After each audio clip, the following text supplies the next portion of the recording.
Partons à présent à Châlons en Champagne où 3 adolescents et un jeune adulte de 28 ans ont sauvé la vie de leurs voisins âgés de 88 et 89 ans. Au péril de leur vie, ils ont réussi à sortir le couple d'octogénaires par la fenêtre alors que leur maison était en feu.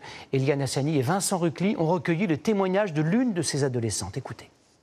Il y avait les flammes jusqu'aux cheminées, donc même la maison derrière elle est prise.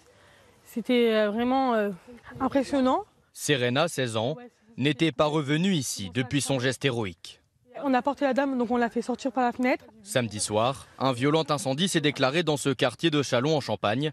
Avec 3 autres jeunes du voisinage, elle n'a pas hésité à s'aventurer au cœur des flammes pour venir en aide à un couple de retraités. J'ai pleuré un moment parce que j'ai eu peur. Au début, j'ai dit ça y est, on va pas les sauver. C'était trop volumineux. Et après, je me suis dit dans la tête que ça peut être nos familles en fait. Ça peut être tes parents, ça peut être tout le monde. Je me suis dit si on n'arrive pas à les sauver, ils pouvaient mourir.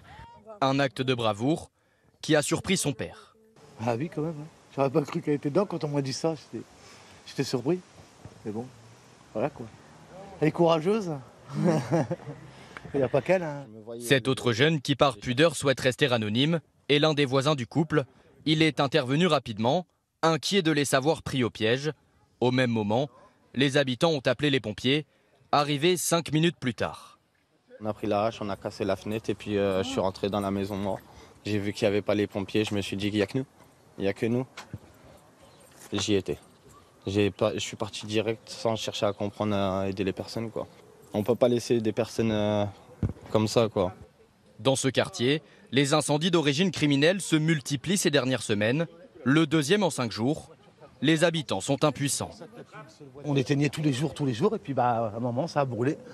Maintenant que c'est fait, ça a continué ici. Pareil, à répétition, des poubelles, du bois, machin, et après, la maison. Les 2 octogénaires sont sortis de l'hôpital et à l'hôtel en attente d'un relogement.